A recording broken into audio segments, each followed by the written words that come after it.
There's something about dirt. It just seems like it's beneath me. See, this one's just not imaginative. That's the thing.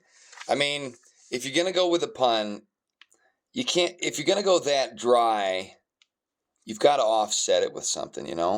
It's like white meat. It's so dry. You need like some cranberry sauce. So, if to make this work, like there'd have to be like a clown named Dirt, and the camera would pan down, and he's standing on him or something, and that still wouldn't be good. It'd be a little bit better. I mean, you can only use so much sauce on a bad entree before it doesn't hide everything. And speaking of special sauce, propaganda sauce right now in the banking industry is trying to convince us there's not a problem, yada, yada, yada. It's kind of freaky. SVB collapsed. Did you know that they had $209 billion in assets that could be, I believe, might have been $180 billion of that was deposits, and $29 billion of that was assets, like, houses and stuff. Here's the scary part. The FDIC only had $129 billion on hand, and well, it's worth noting rather that the SVB, the Silicon Valley Bank, only had like 10% of their assets available. So if it's 180 million minus 18, that's 162 million. And the FDIC had to pay out 129 billion, which leaves 33 billion the 33 billion unaccounted for, essentially. That's not a small sum. And it's also worth noting that Silicon Valley Bank's collapse actually led a few other banks to take a what's the word I'm looking for? A shot on the wild side. Take a walk. They took a walk on the wild side and they imploded. So, woof, woof, woof. What does that mean to you as a mud engineer and me as a mud engineer? I don't know. A run on banks isn't good. And most banks are probably going to be okay.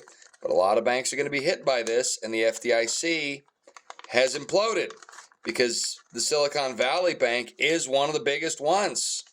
I mean, they've got a lot of money. So what does that mean? It's bad. It's bad. If you're in one of these cities that's run by one of these banks, it's pretty rough. Because here's the other thing. If it's imploded and your money's gone, you can't just leave. It's not like you can sell your house and leave. What are you going to live on? And who are you going to sell to? Because the way these things are usually made, somebody who's buying your house is usually taking out a mortgage, which is backed by the bank. Everything's frozen. So not only is San Francisco such a failed state because of communist leftist ideologues getting the reins of power and using their corrupt, amoral proclivities to drive a prosperous community into the ground, such that the normal people have to live on the streets, steal from cars, poop outside, get addicted to fentanyl, and die. Now the rich people don't have any money either. And here's the other thing. That is going to have a ripple effect for the entire state of California. The predator turned out to be financial. No, the predator turned out to be by design. See, this stuff, the collapse that came, was known. 5 weeks ago, Jim Cramer, don't ever listen to him. He's retarded and a liar. He was saying to invest in SVB. He said, they've got room to move. He was on CNBC. A lot of these things are known well in advance. See, those who were running SVB understood it was about to implode like the facial reconstructive surgery on Madonna every year or so. So since they understood this, they were trying to cash out, give themselves bonuses, preserve as much of the cash as they could. This is insider trading, essentially. And then once they did that, they were trying to get as many new investors in the door as possible to prop it up. Well, then Jim Cramer said what he did, and people who were serious investors started looking at that bank and thinking, oh, is it worth investing in? Well, the serious investors had the financial profile of the bank examined. It turns out they've been operating at a loss. They've got unrealized losses, is what it's called, to the tune of $15 billion. And because of new laws, they were able to continue operating despite that. So those looking into it are like, hey, yeah, no, don't invest here. And some people who, heard old Kramer, looked into it deeper and said, oh, hey, yeah, no, this is about to go tits up. Let's moonwalk out of here. And so they did. So basically, to a certain extent, these cheese weasels are a victim of their own chicanery. They really are. They're a victim of their own chicanery. But the problem is their chicanery trickles across the rest of the country. And this is where it's very important to understand Reaganomics, because just as good can trickle down, so also can bad trickle down when those in high positions of power spank the shih tzu. That's another term for screw the pooch. So what we're seeing now is the fetid fruit of this corruption in action, okay?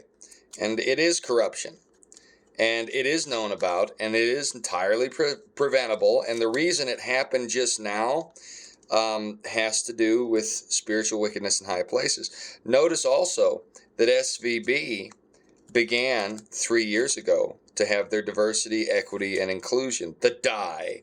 When the die is cast, the cash don't last. Go woke, go broke, even if you're at the top of your game, as it were. So these pterodactyl bird brains have made themselves extinct, much like the pterodactyl bird. But let's be honest, pterodactyls probably didn't have a tail like that. It's one of them high butt pterodactyls. But their demise here, let's see if we can fix that a little bit. Their demise is a little bit different because in reality it probably has to do with the flood of Noah, if you know your real history and not the propaganda that comes from banksters and government gangsterism, which is what we're seeing tear our country apart right now. And the thing of it is, this government gangsterism is squarely on the part of one particular group of political ideologues. And let me tell you something.